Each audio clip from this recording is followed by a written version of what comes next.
नमस्कार दोस्तों, बहुत बहुत स्वागत है आपका अपने YouTube चैनल ज्ञान स्टडी पॉइंट में। और मेरा नाम है करण। तो दोस्तों, आज के इस वीडियो में हम लोग बात करेंगे जो आपका सब्जेक्ट कोड है दोस्तों BPSC 112, ठीक है, जिसका नाम है भारतीय राजनीतिक चिंतन भाग 1।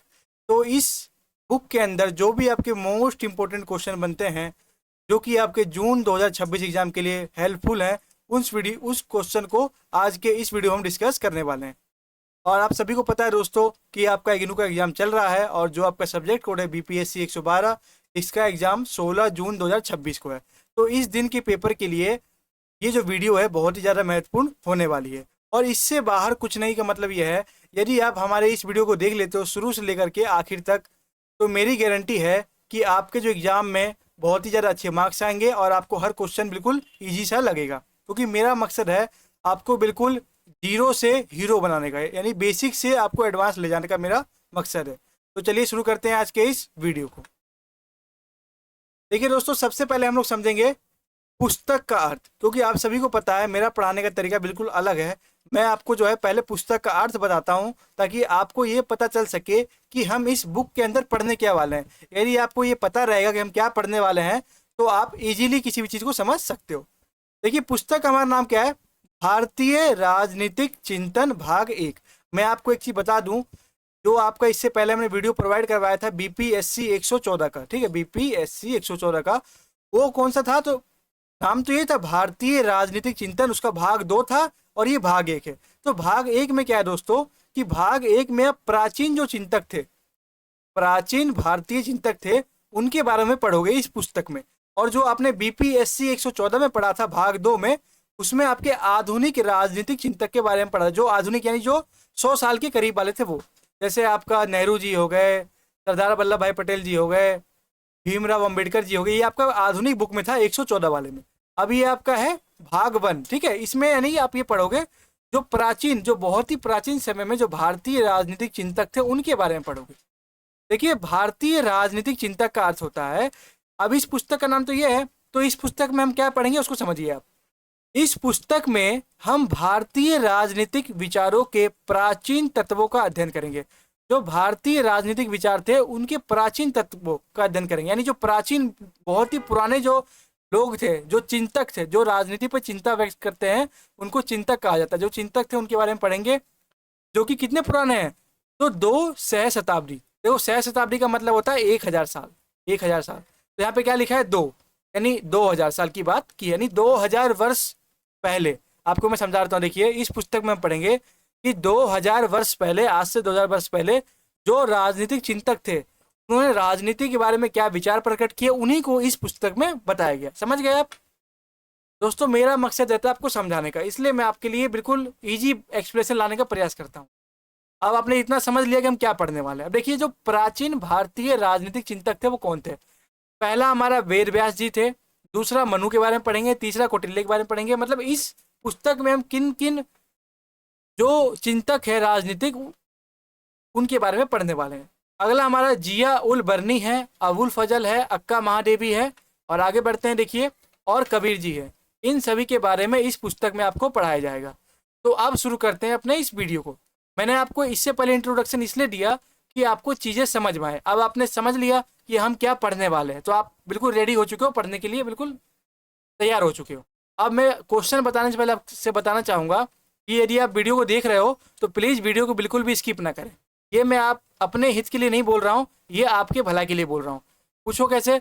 तो यदि आप वीडियो को पूरा वॉच करोगे तो आपको कहीं ना कहीं इंपॉर्टेंट जो क्वेश्चन है बिल्कुल अच्छे से समझ में आएगा। यदि आप 1 सेकेंड भी वीडियो को स्किप करते हो तो उसमें आपका घाटा है। तो प्लीज़ आप वीडियो को बिल्कुल ध्यान से देखिएगा और पूरे क्वेश्चन को समझिएगा।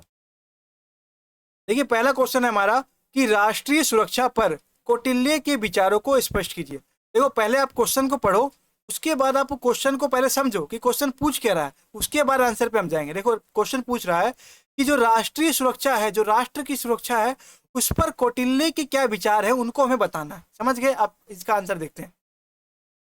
देखिए, राष्ट्रीय सुरक्षा पर कौटिल्य, जिसको हम चाणक्य भी बोलते हैं, ठीक है, कौटिल्य को हम चाणक्य नाम से भी जानते हैं, के विचार, उनके प्रसिद्ध ग्रंथ, इनके जो प्रसिद्ध ग्रंथ थे अर्थशास्त्र। आप सभी को पता है कि जो कौटिल्य थे, जो चाणक्य थे, उन्होंने अर्थशास्त्र नामक पुस्तक की रचना की थी। ये आप 12वीं क्लास में भी पढ़ चुके हो। में गहराई में निहित है। यानी जो अर्थशास्त्र नामक उनका जो ग्रंथ था उसके अंदर जो राष्ट्र की सुरक्षा है वो इन्होंने बताई है। कौटिल्य के अनुसार राष्ट्रीय सुरक्षा केवल सैन्य शक्ति नहीं है, बल्कि इसमें अर्थशास्त्र, कूटनीति और आंतरिक स्थिरता और कल्याणकारी नीतियां भी शामिल है। यानी इन्होंने ये बताया कि जो राष्ट्र की सुरक्षा है वो केवल सैन्य शक्ति नहीं है, यानी सिर्फ सेना की शक्ति यदि आपके पास है तो आप ऐसा नहीं कह सकते कि राष्ट्र सुरक्षित है। राष्ट्र को सुरक्षित होने के लिए उसका कूटनीति यानी राष्ट्र चालाक होना चाहिए, शासक जो है चालाक होना चाहिए, ताकि जो अपने जो प्रजा है उसका रखवाली कर सके। ये समझे। अब देखिए राष्ट्रीय सुरक्षा पर कौटिल्य के विचार। कौन सी नीति थी जिसके तहत जो है राष्ट्र अपनी सुरक्षा कर सकता है वो समझिए। इन्होंने सिद्धांत दिया था सप्तांग का सिद्धांत, यानी राज्य के 7 अंग है। कौटिल्य ने बताया कि जो राज्य है उसके 7 अंग है। कौटिल्य ने राज्य को जीवित इकाई माना है और सुरक्षा के लिए इसके 7 आवश्यक अंगों का वर्णन किया। यानी किसी भी राष्ट्र को सुरक्षा चाहिए तो उसको इन 7 अंगों को बहुत ही महत्वपूर्ण से ध्यान देना होगा।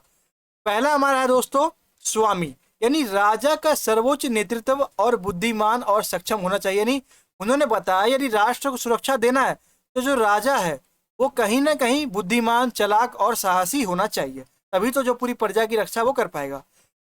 दूसरा हमारा है अमात्य, यानी मंत्री और प्रशासनिक अधिकारी। जो राजा के मंत्री और प्रशासनिक अधिकारी है वो भी कुशल होने चाहिए, ताकि जो है राज्य के कल्याण के हित के लिए फैसले लिए जा सके।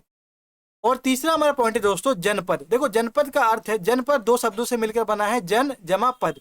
जन का अर्थ होता है जनता, पद यानी पांव, यानी जहां पे जनता रहती है उसी को हम जनपद बोलते हैं। ठीक है। जनपद यानी राज्य की भूमिका और जनता निवास, यानी कि ऐसा नहीं कि अब राज्य में आदमी को कम कर दो, राज्य के अंदर आदमी भी होने चाहिए, जनपद की भी भूमिका होती है। अगला हमारा है दुर्ग। राज्य की सुरक्षा के लिए मजबूत किलेबंदी होती है दुर्ग पे। कोष, राज्य का खजाना। कोष, राज्य के पास एक खजाना रखने वाला भी एक उपयुक्त स्थान होना चाहिए सुरक्षा बलों और कल्याण के वित्त पोषण के लिए। ठीक है। दंड, यानी मान लो राज्य के अंदर किसी ने अपराध कर दिया तो उसको दंड देने का भी प्रावधान बताया है कौटिल्य ने। शक्तिशाली और अनुशासित शासन होगा यदि आप दंड का प्रमाण रखोगे तो। और मित्र, आवश्यकता के समय साथ देने वाले सहयोगी। और जो राजा है, जो हमारे शासक है, उनके सहयोगी भी होने चाहिए जो आवश्यकता पड़ने पर अपनी सलाह से राज्य का कल्याण करवा सके। ये अर्थशास्त्र में बताया है। आगे देखिए कूटनीति और व्यवहारिक दृष्टिकोण के बारे में कौटिल्य ने क्या बताया वो समझिए। देखिए जैसे मैंने आपको पॉइंट टू पॉइंट समझाया, इसी पॉइंट टू पॉइंट एरिया आप एग्जाम में लिखोगे तो आपके बिल्कुल बहुत ही ज़्यादा अच्छे मार्क्स आएंगे, क्योंकि टीचर क्या होते हैं कि वो पॉइंट को चेक करते हैं। आपने पॉइंट लिखा, उसको चेक किया और मार्क्स देके आगे बढ़ गए। तो आपको पॉइंट टू पॉइंट क्वेश्चन का आंसर लिखने का प्रयास करना है, पैराग्राफ में मत लिखना, कोशिश करना कि पॉइंट टू पॉइंट में लिखें। देखिए कौटिल्य ने राष्ट्रीय हितों की पूर्ति में आशीर्वाद के बजाय व्यवहारिकता को सर्वोच्च माना। उन्होंने आशीर्वाद के बजाय जो है व्यवहारिकता, यानी जो व्यक्ति की, जो राजा का जो व्यवहार है उसको उच्च माना। कूटनीति में सफलता के लिए उन्होंने 4 उपायों का उल्लेख किया।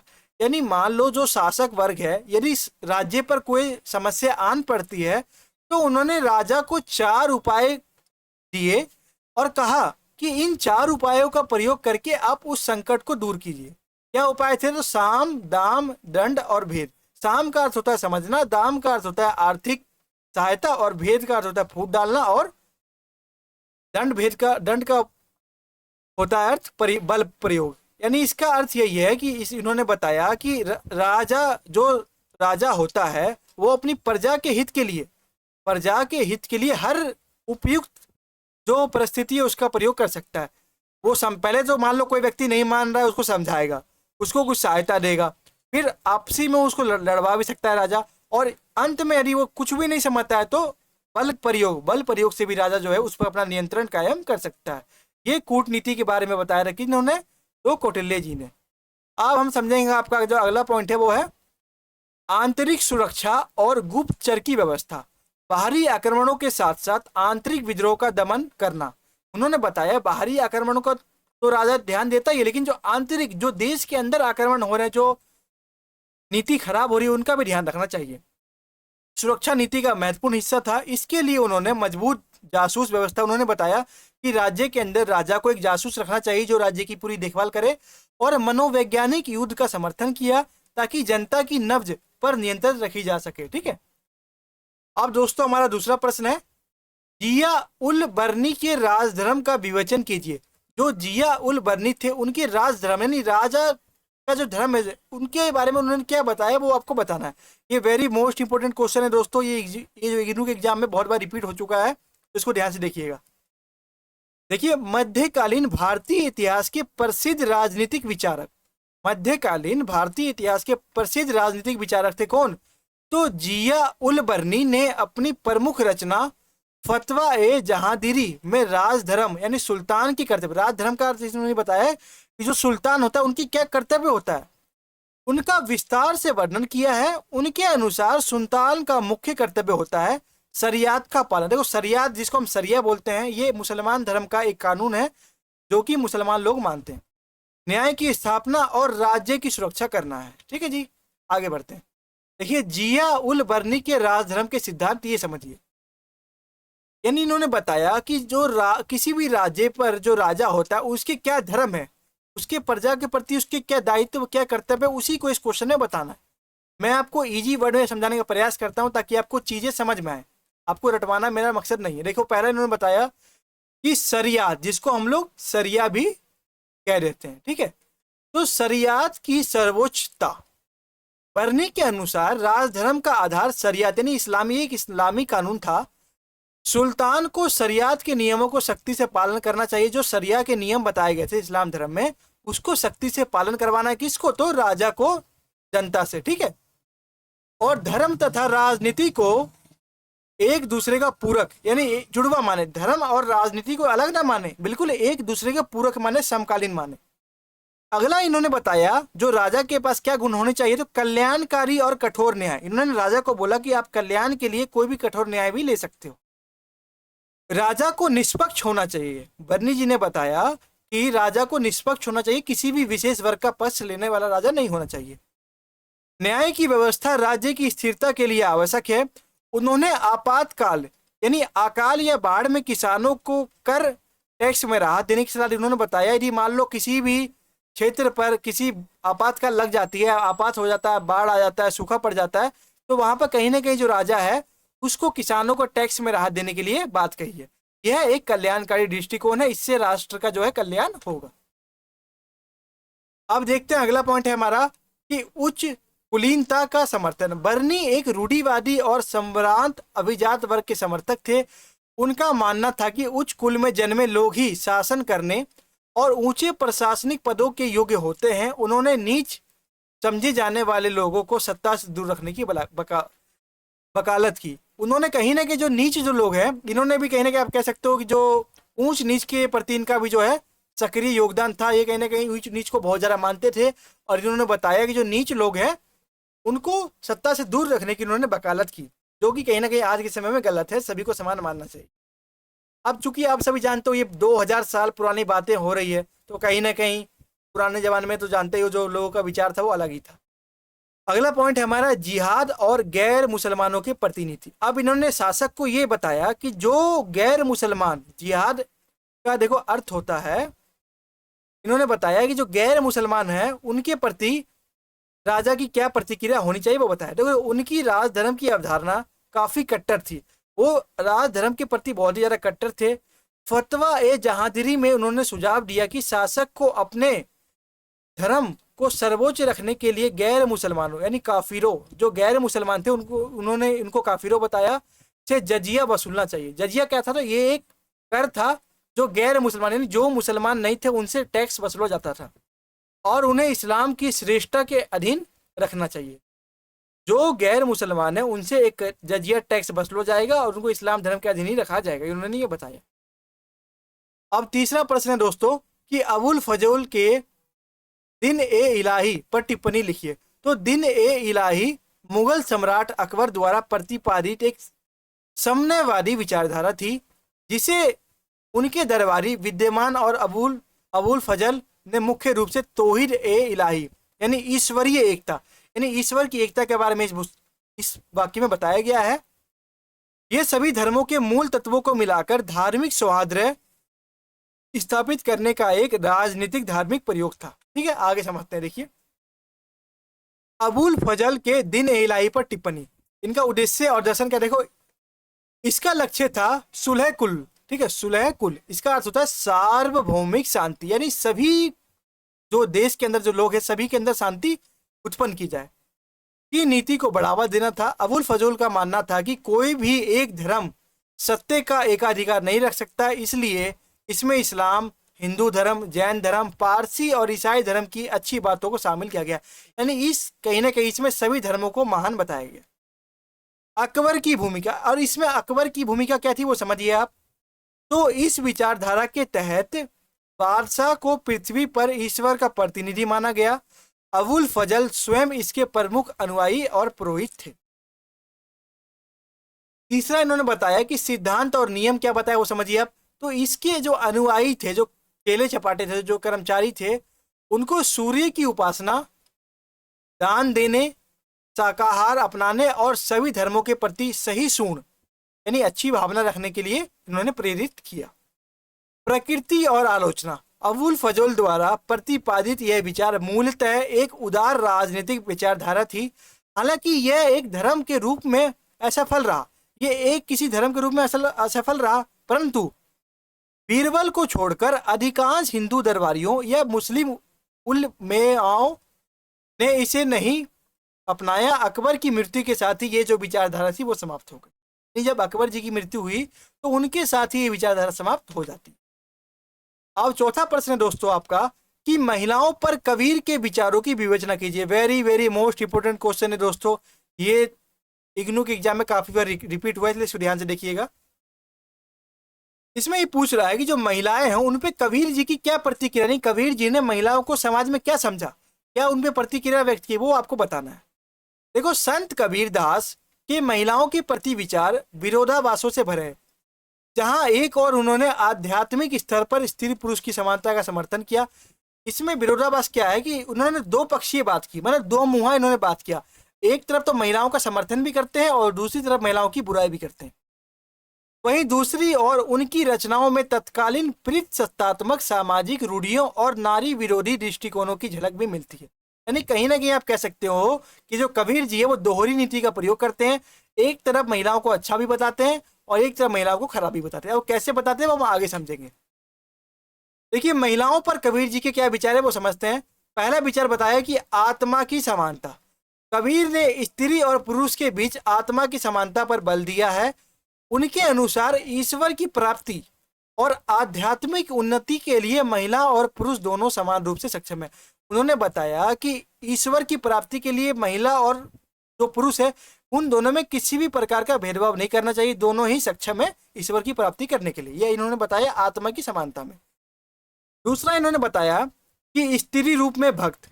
कबीर ने अक्सर स्वयं को एक स्त्री यानी आत्मा और ईश्वर को अपने प्रियतम यानी पति, यानी कहीं ना कहीं इन्होंने अपने आप को आत्मा बताया और ईश्वर को पति बताया के रूप में देखा है। यह उनकी विचारधारा में स्त्री के प्रति गहरे सम्मान, इस विचारधारा में वो स्त्री के सम्मान दिखती है और आध्यात्मिक समर्पण को दर्शाता है।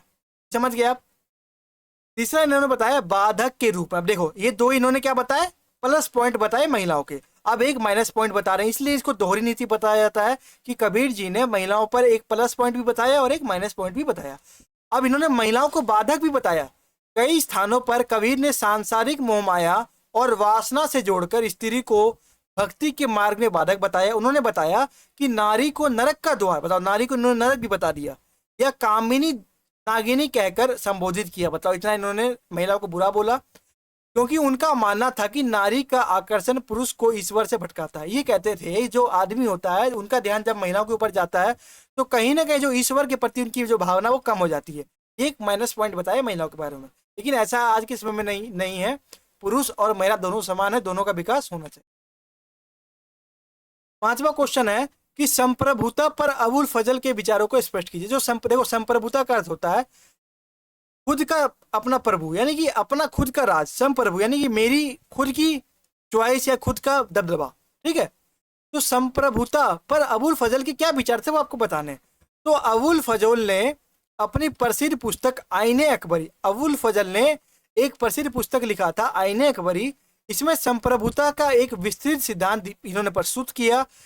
उनके अनुसार संप्रभुता कोई धार्मिक उपाधि नहीं थी, बल्कि फर ए इजादी यानी देवीय प्रकाश था। यह एक सामाजिक अनुबंध का परिणाम है जो राज्य की स्थिरता और जन कल्याण के लिए आवश्यक है। इन्होंने संप्रभुता में राज्य को जोड़ा है। इन्होंने ये बताया है कि इस प्रकार राज्य को जब हम संप्रभुता देते हैं तो वो कहीं ना कहीं प्रजा के कल्याण के लिए कार्य करता है और राज्य की मजबूती के लिए बहुत ज्यादा फायदेमंद होता है। आप समझते हैं इसको बढ़िया से कि संप्रभुता सिद्धांत क्या है। तो संप्रभुता पर अबुल फजल जी की क्या विचार है उसको समझिए। दोस्तों मैं आपको बिल्कुल इजी भाषा में समझाने का प्रयास कर रहा हूँ, इसलिए प्लीज आप वीडियो को बिल्कुल भी स्किप ना करें, आपको बहुत ज्यादा फायदा पहुंचेगा। देखो पहला पॉइंट है हमारा कि संप्रभुता की दैवीय उत्पत्ति, फर ए इजादी। अबुल फजल का मानना था कि राजशाही ईश्वर की कृपा का प्रत्यक्ष रूप है। उनके अनुसार सम्राट को सीधे ईश्वर से एक दिव्य प्रकाश प्राप्त होता है। इन्होंने बताया, राजा को एक दिव्य रूप बताया कि राजा कहीं ना कहीं ईश्वर से जुड़ा हुआ है, उनको ईश्वर से एक शक्ति मिलती है अपने प्रजा को चलाने के लिए। ईश्वर की छाया, ईश्वर की छाया को उन्होंने क्या बोला, जिल ए इलाई। अब जो जिल ए इलाई था वो ईश्वर की छाया को ये बताते हैं। यह ईश्वर का प्रतिनिधि होता है। इसका उद्देश्य यह स्थापित करना था कि राजा की सत्ता धार्मिक नेताओं को उन्होंने उलमेलाओं बताया से ऊपर और स्वतंत्र है। आगे क्या बताते हैं कि सामाजिक अनुबंध का सिद्धांत। अबुल फजल ने संप्रभुता को केवल बल पर आधारित न मानकर सामाजिक आवश्यकता के रूप में देखा। और पहला इसमें 3 पॉइंट बताते हैं। पहला बताया राज्य पूर्व स्थिति। संप्रभुता के उदय से पहले समाज में भारी अराजकता और अस्थिरता थी। इसमें यह बताते हैं कि जब तक, देखो संप्रभुता का अर्थ होता है पूरी पावर के साथ आना। अब मान लो कोई सरकार है, उसके पास पावर ही नहीं है तो वो कैसे समाज को कंट्रोल करेगा। मान लो आप अपने क्लास के मॉनिटर हो और आपको टीचर ने पावर बिल्कुल नहीं दिया, आपको बोला आप किसी को बोल नहीं सकते हो, आप किसी को मार नहीं सकते हो, आप किसी को उल्टा नहीं बोल सकते हो, तो आप क्लास को शांत करवा पाओगे, नहीं करवा पाओगे। तो कहीं ना कहीं आपको कुछ पावर दिए जाते हैं जिसका प्रयोग करके आप जो है अपने क्लास पे नियंत्रण कायम करते हो। ठीक उसी प्रकार जो राज्य होता है उस पर जो राजा होता है उसको कुछ विशेष पावर देने की बात इसमें कही गई है कि जब तक कुछ विशेष पावर राजा को नहीं मिलेगी तब तक जो है प्रजा को काबू नहीं कर पाएगा। संपत्ति और मान सम्मान सुरक्षित नहीं थे। इन्होंने बताया कि पहले की स्थिति ऐसी थी कि राजा के पास ज्यादा शक्ति नहीं थे, लोग उनकी बात मानता नहीं थे और जो राजा था उसके ना बात मानने के कारण समाज में अराजकता फैलती थी। अराजकता का मतलब होता है समाज में आपसी लड़ाई झगड़े होते थे। दूसरा पॉइंट है हमारा अनुबंध की आवश्यकता। इस हताशा से बचने के लिए लोगों ने एक सक्षम और बलवान व्यक्ति राजा के पास जाकर अपनी रक्षा की गुहार लगाई। उन्होंने राजा के पास गए सभी लोग मिलके कि हमारे समस्या का समाधान करो, तब अनुबंध हो गया। फाइनली जो राजा है वो नियुक्त कर दिए गए और प्रजा का ध्यान रखा गया। राजा ने प्रजा की रक्षा और न्याय का जिम्मा ले लिया और बदले में प्रजा ने कर देने का वादा किया कि हम आपको बदले में टैक्स देंगे और आज्ञा का पालन करने का भी स्वीकार कर लिया। अब छठा क्वेश्चन है दोस्तों कि कबीर के सामाजिक और राजनीतिक विचारों की चर्चा कीजिए। जो कबीर जी थे उनका सामाजिक और राजनीति के प्रति क्या विचार था वो आपको बताना है।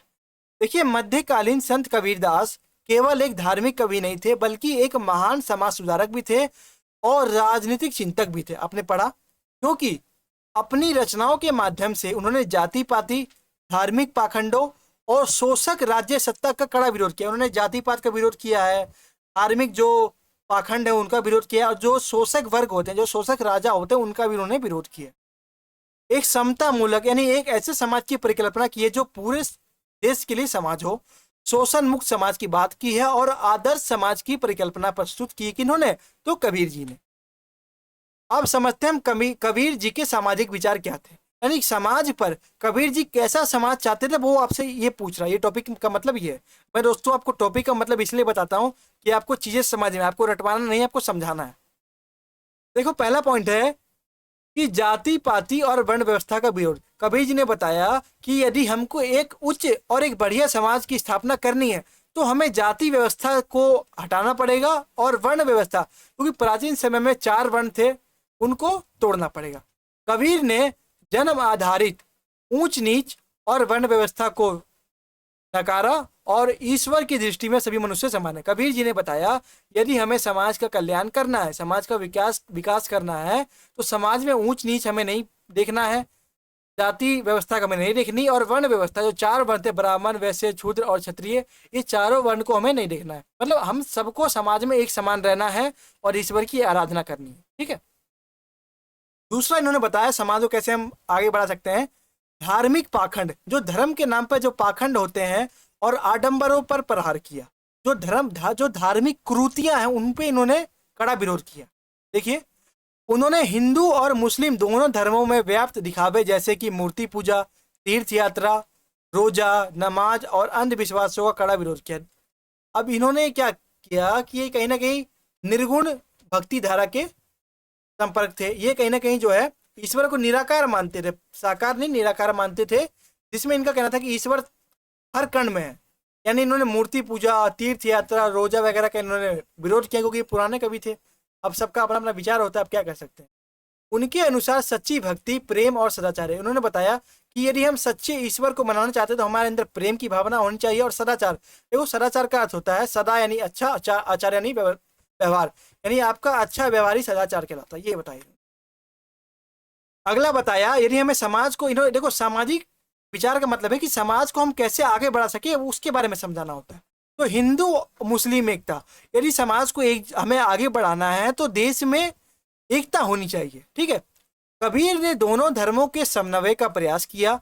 उन्होंने राम और रहीम को एक ही ईश्वर का स्वरूप माना। उन्होंने बताया कि राम और रहीम दोनों ईश्वर के एक ही स्वरूप है, बस उनके रूप अलग अलग है लेकिन ईश्वर एक ही है। उन्होंने ईश्वर को एक ही माना और सांप्रदायिक सौहार्द का संदेश दिया।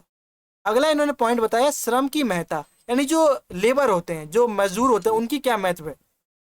तो कबीर स्वयं एक जुलाहे थे। देखो, जुलाहे का अर्थ होता है कपड़े बुनने वाला कारीगर। ठीक है, जो कपड़े बुनने का काम करता है उसी को हम जुलाहे बोलते हैं। तो कबीर जी स्वयं एक जुलाहे थे और उन्होंने मेहनत मजदूरों तथा साधारण कारीगरों के जीवन को गरीबी करीब से देखा, क्योंकि वो खुद एक मजदूर थे। तो उन्होंने मजदूरों लोगों के जीवन को करीब से देखा है और उन्होंने सरकार से एक मांग की है कि जो श्रम होता है उनको गरिमा, उनकी रिस्पेक्ट की जाए और ईमानदारी से जीने की सीख दी जाए। यानी कि जो मजदूर लोग होते हैं उनको अभी बहुत ज़्यादा जो है भलाई किया जाए, उन्होंने ये बताया। अगला देखिए, कबीर के राजनीतिक विचार। हमने सामाजिक विचार को पढ़ा, अब हम समझेंगे दोस्तों कबीर जी के राजनीतिक विचार क्या थे, यानी ऐसे कौन से विचार थे जिसके द्वारा राजनीति को सुधारा जा सकता है। तो कबीर के राजनीतिक विचार किसी राजतंत्र या शासन प्रणाली के सैद्धांतिक अध्ययन पर आधारित ना होकर, मतलब इसमें कोई सिद्धांत नहीं बताया गया, बल्कि आम जनता के शोषण, जो आम जनता के साथ शोषण हो रहा है, और राज्य की दमनकारी नीतियों के व्यवहारिक अनुभव पर आधारित है।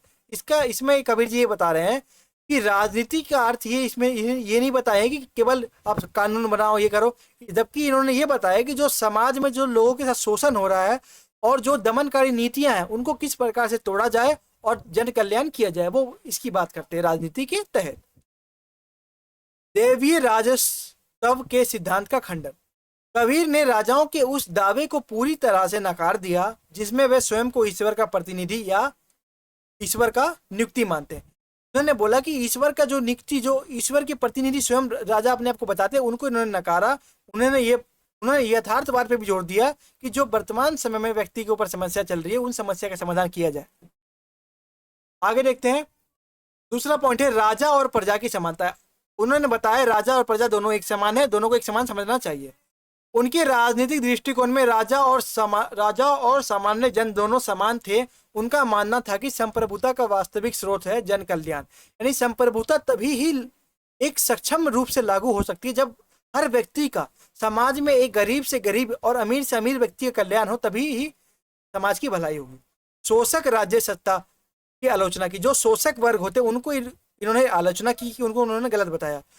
उन्होंने सामंती व्यवस्था, अत्याचारी राजाओं, भ्रष्ट काजियों यानी भ्रष्ट जो न्यायाधीश थे और कर वसूलने वाले अधिकारियों की कड़ी आलोचना की है जो गरीब किसानों और कारीगरों का शोषण करते थे।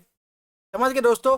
अब 7वां प्रश्न आपके स्क्रीन पर है, श्रमणिक परंपरा में कर्म सिद्धांत क्या है। जो श्रमणिक परंपरा थे उसमें कर्म सिद्धांत क्या है उसको बताना है। देखो, श्रमणिक परंपरा जिसमें मुख्य रूप से जैन धर्म और बौद्ध धर्म शामिल थे। श्रमिक परंपरा में 2 धर्म थे, एक था हमारा जैन धर्म और दूसरा था हमारा दोस्तों बौद्ध धर्म। में कर्म के सिद्धांत का कारण और प्रभाव एक अकाट्य नियम है। इसके अनुसार मनुष्य का वर्तमान जीवन, उसके इसमें ये बताते हैं कि मनुष्य का जो वर्तमान जीवन है वो उसके पिछले कार्यों का परिणाम है, जो उन्होंने पिछले समय में कार्य किया उसका परिणाम है। और भविष्य क्या है, तो भविष्य का निर्माण उसके वर्तमान कर्मों से होता है। उन्होंने बताया यदि हमें भविष्य का निर्माण करना है तो जो वर्तमान में हम जो कार्य करेंगे वही उससे हमारा भविष्य बनता है। यह परंपरा भाग्य या ईश्वर की इच्छा की बजाय व्यक्तिगत चेतना और नैतिक जिम्मेदारी का सर्वोच्च मानती है। इन्होंने बताया कि व्यक्ति को अपनी चेतना और अपनी जिम्मेदारी को समझना चाहिए और कार्यों के यानी कर्म को प्रधान बताया गया है। ठीक है, यदि आप आज वर्तमान समय में कोई कार्य करोगे तभी भविष्य में आपकी वो जो है अच्छा होगा। अब समझते हैं श्रमणिक परंपरा में कर्म सिद्धांत क्या है। तो पहला हमारा क्रिया और इरादा। श्रमणिक परंपरा विशेषकर बौद्ध धर्म में कर्म का अर्थ केवल शारीरिक क्रिया नहीं था, बल्कि इसके मूल में छिपी चेतना यानी इरादा या संकल्प था। आपने देखा है कि कर्म का अर्थ ये नहीं कि आप सिर्फ काम कर लो, ये अर्थ ये था कि आप काम ऐसा करो कि आपको आज भी फायदा हो और आज से 10 साल के बाद भी फायदा हो। अगला पॉइंट हमारा कर्म एक भौतिक पदार्थ के रूप में। कर्म को इन्होंने एक भौतिक पदार्थ बताया जैन धर्म में। जैन धर्म में कर्म को मात्र एक अदृश्य शक्ति नहीं बल्कि सूक्ष्म भौतिक कणों के रूप में माना गया है। जबकि मन, वचन और शरीर में चंचलता या विकार होता है ये कण आत्मा से चिपक जाते हैं, ये इन्होंने बताया। ठीक है, समझ गए। अब आगे बढ़ते हैं। पुनर्जन्म और संसार का चक्र क्या बताया, समझिए। अच्छे और बुरे कर्मों के संचय के आधार पर ही जीव आत्मा बार बार जन्म और मृत्यु के चक्र संसार में भटकता है। इन्होंने बताया यदि व्यक्ति अच्छा कर्म किया है तो उसका दोबारा जन्म होगा, वो उन्होंने बताया, पुनर्जन्म के बारे में बताया। अब मुक्ति के बारे में क्या बताया कि निर्वाण या मोक्ष। निर्वाण का अर्थ होता है मुक्ति यानी मोक्ष पाना। श्रमणिक परंपरा का अंतिम लक्ष्य था कर्मों के बंधन से पूर्णतः मुक्त होना। इसे प्राप्त करने के लिए व्यक्ति को ध्यान, अहिंसा और नैतिक आचरण का पालन करना हो, तभी व्यक्ति जो है समाज में मुक्त हो सके। अब दोस्तों हमारा 8वां क्वेश्चन है, मनुस्मृति में मनु द्वारा निर्धारित सामाजिक कानून का आलोचनात्मक परीक्षण कीजिए। देखो इस क्वेश्चन में पूछ रहा है जो मनुस्मृति, मनु के द्वारा जो लिखा गया ग्रंथ था मनुस्मृति, उसमें निर्धारित जो सामाजिक कानून था उसका एक हमें आलोचनात्मक परीक्षण करना है। ठीक है, मनुस्मृति प्राचीन भारत का एक अत्यंत महत्वपूर्ण और विवादित धर्मशास्त्र है। मनुस्मृति एक भारत का अत्यंत महत्वपूर्ण और विवादित धर्मशास्त्र है। मनु द्वारा निर्धारित सामाजिक कानूनों का आलोचनात्मक परीक्षण स्पष्ट करता है कि जहां एक और ग्रंथ सुव्यवस्थित सामाजिक व्यवस्था के नियम प्रदान करता है, वहीं दूसरी ओर जाति, लिंग और न्याय के मामलों में इसकी गहरी आलोचना भी की जाती है। अब देखते हैं मनुस्मृति में क्या बताया गया। देखो, वर्ण और जाति आधारित कठोर पदानुक्रम, यानी इन्होंने वर्ण और जाति के बारे में क्या बताया है वो समझते हैं। देखिए मनुस्मृति में नियम क्या था। इस क्वेश्चन में हमको दोस्तों ऐसे समझिए कि इस क्वेश्चन हमसे ये पूछ रहा है कि जो उस समय मनुस्मृति में जो नियम थे वो बताने हैं और वर्तमान समय में उसकी आलोचना करने की, क्या वर्तमान समय में वो सही है कि गलत है। समझ गए आप। देखिए नियम, मनुस्मृति ने समाज को 4 वर्णों में बांटा था। पहला ब्राह्मण, दूसरा क्षत्रिय, तीसरा वैश्य और चौथा शूद्र। इन चारों वर्णों में इन्होंने जो है समाज को विभाजित किया था और प्रत्येक वर्ण के पास अपने कर्तव्य थे और अपने कार्य तय किए थे, क्यों इन्होंने बांटा था। तो क्या आलोचना का अर्थ है कि क्या आज के समय में, आज 2026 चल रहा है, तो क्या आज के समय में ये चीज सही है? आपको सही लगता है तो आप कहोगे जी नहीं ये गलत है। देखो यह व्यवस्था जन्म पर आधारित थी। इसमें उच्च वर्ग थे उनको, विशेषकर ब्राह्मणों को जन्म से ही विशेष अधिकार प्राप्त थे, जो कि कहीं ना कहीं गलत है। जबकि शूद्रों, जो बिल्कुल नीचे तबके के जो वर्ग थे, पहला हमारा ब्राह्मण, दूसरा क्षत्रिय, तीसरा वैश्य और चौथा शूद्र था, तो जो शूद्र लोग थे उनके लिए कहीं ना कहीं सही नहीं था। समाज में सबसे निचले पायदान पर रखा गया और उनके लिए अत्यंत कठोर नियम और प्रतिबंध बना दिए गए। यह सामाजिक गतिशीलता को रोकता है। समझ गए आप, यानी ये वर्ण व्यवस्था समाज के लिए हानिकारक है। अगला इन्होंने बताया लैंगिक असमानता और महिलाओं की स्थिति। अब उस समय महिलाओं की क्या स्थिति थी और क्या नियम थे मनुस्मृति में, वो समझते हैं। देखिए नियम क्या था कि महिलाओं के लिए पितृसत्तात्मक दृष्टिकोण था, यानी जो पति है, पति हो, पिता हो, उसको मतलब पुरुष प्रधान की उस समय बात कही गई थी, पुरुषों के अधीन माना गया। मनुस्मृति के अनुसार जो महिला थी, महिलाओं को कभी स्वतंत्रता नहीं मिलनी चाहिए। मनुस्मृति ने बताया था ग्रंथ में कि जो महिलाएं हैं उनको स्वतंत्रता नहीं मिलनी चाहिए और वे जीवन भर किसी पुरुष, या वो पिता हो, पति हो या पुत्र के संरक्षण में ही रहना चाहिए। यानी कहीं ना कहीं जो महिलाओं की स्थिति थी इसमें खराब थी। तो क्या ये चीज सही है? तो आप कहोगे गलत है। आधुनिक युग में यह नियम महिलाओं सशक्तिकरण और समानता के सिद्धांतों का पूर्णतः विरोध है, क्योंकि समानता में हम सभी जानते हैं कि चाहे पुरुष हो चाहे महिला हो, दोनों को समान अधिकार होते हैं, परंतु यहाँ तो बिल्कुल भेदभाव हो रहा था, यानी ये कहीं ना कहीं गलत है। ये महिलाओं की स्वतंत्र पहचान और अधिकारों का हनन करते हैं। असामान्य न्याय और दंड प्रणाली, ठीक है, ये क्या देखिए, मनु मनु मनु के कानूनी ढांचे, उन्हीं उस समय कानून व्यवस्था कैसी थी, में अपराध की सजा अपराधी और पीड़ित की जाति पर निर्भर करती थी। यानी उस समय मान लो कोई व्यक्ति, दो व्यक्ति है, एक व्यक्ति ए नाम का है, एक व्यक्ति बी नाम का है, दोनों व्यक्ति ने कोई अपराध कर दिया। ए व्यक्ति जो है वो उच्च वर्ग से आता है और ये जो बी व्यक्ति है वो आपका निम्न वर्ग से आता है। तो वर्ण व्यवस्था के हिसाब से यानी जो उच्च वर्ग का लोग है उसको कम सजा मिलेगा और जो निम्न वर्ग का उसको ज्यादा सजा मिलेगा। तो उच्च वर्ण के व्यक्ति का अपराध निम्न वर्ण के व्यक्ति के अपराध की तुलना में हल्का माना जाता था, यानी उच्च वर्ग के लोगों को सजा कम मिलती थी और निम्न वर्ग के लोगों को सजा ज्यादा मिलती थी। जो कि ये वर्तमान समय में आप देखोगे तो क्या 2026 में सही है? तो नहीं, जी हाँ, गलत है। यह आधुनिक विविध प्रणाली के सिद्धांत कानून के समक्ष सभी समान है। आप सभी को पता है कि आज के समय में सभी समान है, चाहे वो व्यक्ति अमीर हो चाहे वो गरीब हो। यदि कोई गुनाह करता है तो दोनों ही व्यक्तियों को जो है समान ही गुनाह जो सजा है वो दी जाएगी। का सीधा उल्लंघन है, न्याय प्रणाली में पक्षपात और असमानता को बढ़ावा देता है ये। अगला है हमारा कर्मकांड और धार्मिक रूढ़िवादिता। नियम क्या थे कि सामाजिक जीवन और दैनिक दिनचर्या में वैदिक अनुष्ठानों और कर्मकांडों के पालन पर अत्यधिक उन्होंने बल दिया। आलोचना क्या है वर्तमान समय में कि अत्यधिक रूढ़िवादिता। रूढ़िवादिता का दोस्तों अर्थ होता है जो लोग पुरानी बातों को मानते हैं उसी को रूढ़िवादिता बोलते हैं। और कर्म कांडों पर जोर देने से समाज में तार्किकता और सुधार की गुंजाइश कम हो जाती है। यदि आप रूढ़िवादिता ही सोच को मानते, जैसे मान लो हम लोग अभी स्मार्टफोन यूज कर रहे हैं, 5G मोबाइल चल रहा है अभी, ठीक है। पहले क्या था, 3G था, 2G भी था, 4G भी था। तो क्या हम वहीं पे अटक जाते, 3G पे अटक जाते, तो क्या आज हम 5G तक पहुंचते? नहीं पहुंचते। तो यहाँ पे ये वही बताते कि जो रूढ़िवादी सोच है, जो पुरानी सोच है, उसको समाज में बदलने की आवश्यकता है। अब दोस्तों नवा प्रश्न है हमारा कि उत्तर भारत में भक्ति आंदोलन के विकास का विश्लेषण कीजिए। यानी उत्तर भारत में जो भक्ति आंदोलन था वो किस प्रकार से फैला वो हमें बताना है। तो उत्तर भारत में भक्ति आंदोलन का विकास जो है वो 12वीं से 13वीं शताब्दी के बीच में हुआ। इसे दक्षिण भारत से उत्तर भारत में लाने का श्रेय, यानी जो ये जो धार्मिक जो भक्ति आंदोलन था इसका श्रेय किसे जाता है? तो संत रामानंद को इसका श्रेय जाता है। यह आंदोलन एक ईश्वरवाद यानी ईश्वर एक है, सामाजिक समानता और प्रेम के माध्यम से मोक्ष की प्राप्ति पर केंद्रित था, जिसने तत्कालीन रूढ़िवादी समाज को एक नई क्रांति के रूप में बताया। देखो उत्तर भारत में भक्ति आंदोलन का विकास कैसे हुआ उसको समझते हैं। देखिए विकास के मुख्य चरण और संत उत्तर भारत में भक्ति आंदोलन मुख्य रूप से दो धारा में हुआ। मतलब भक्ति आंदोलन का अर्थ है कि आंदोलन का अर्थ होता है किसी भी चीज का प्रसार होना। तो भक्ति का प्रसार उत्तर भारत में किस प्रकार से हुआ वो आपको बताना है। दोस्तों मैं बहुत ही ज़्यादा इजी वे में आपको समझाने का प्रयास करता हूं, तो प्लीज़ मेरी आप सभी छोटी सी रिक्वेस्ट है कि प्लीज़ वीडियो को स्किप ना करें, आप बिल्कुल ध्यान से देखें, क्योंकि कौन सा पॉइंट आपके लिए कब महत्वपूर्ण हो जाएगा आपके लिए बहुत ज़्यादा इंपॉर्टेंट है। यदि आप थोड़ा सा भी स्किप करते हो वीडियो को तो आप समझ नहीं पाओगे। मान लो आपने स्किप करके देखा तो आप आधा समझे आधा नहीं समझे, इसलिए प्लीज़ वीडियो को पूरा देखें। देखिए इन्होंने भक्ति को आंदोलन को दो मुख्य रूप धाराओं में बांट दिया। पहला इन्होंने बताया सगुन धारा, ठीक है। सगुन का मतलब होता है जो मूर्ति पूजा होती है, ईश्वर को साकार रूप से जो मानते हैं।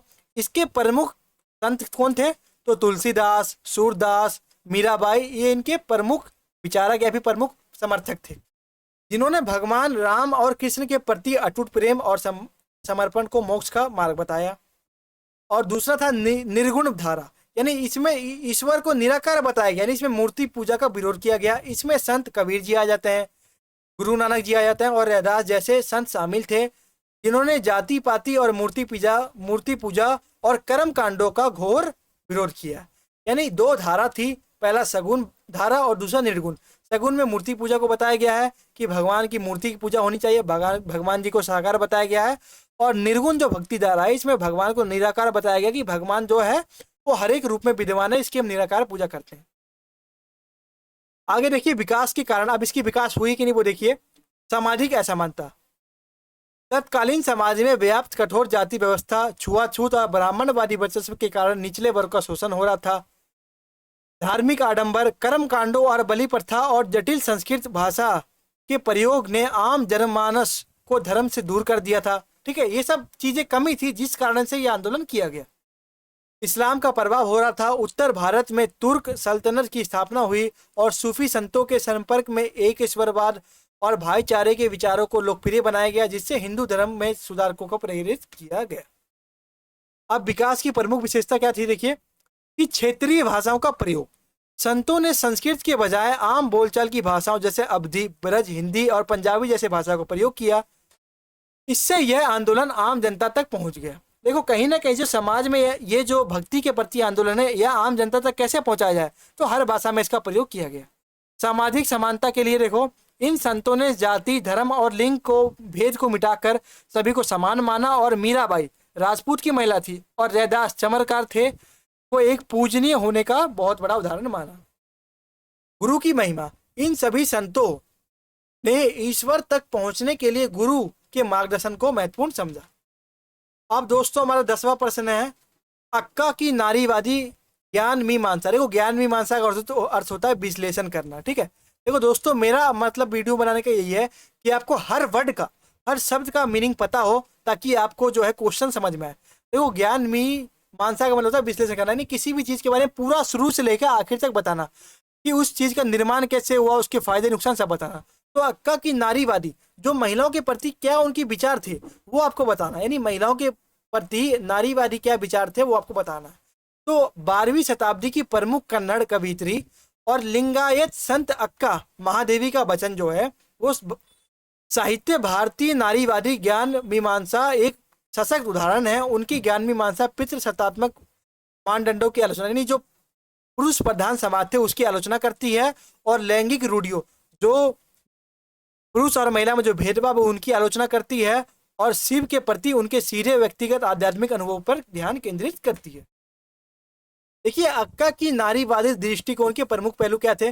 पहला था पीढ़ सत्ता, जो पुरुष प्रधान देश था, सामाजिक रूढ़ियों का खंडन। इन्होंने जो पीढ़ सत्ता थी और सामाजिक रूढ़ियों का खंडन, जो पुराने समाज में चले आ रहे, आपने इससे पहले पढ़ा कि पुरुष को समाज में प्रधानता थी, महिलाओं की कोई भी स्थिति खराब थी, तो इन्होंने इनका विरोध किया। और अक्का ने बताया कि अपने वचनों के माध्यम से तत्कालीन पुरुष प्रधान सामाजिक व्यवस्था और धार्मिक पाखंडों पर तीखे प्रहार किए, और उन्होंने लिंग, जेंडर या जाति जैसे भेदभाव को परम सत्य की खोज में कोई बाधा या महत्व नहीं रखते। यानी बताया कि हमें परम सत्य की खोज करनी है तो हमें इस भेदभाव को दूर करना होगा, और समाज में महिला और पुरुष दोनों को एक समान मानना होगा।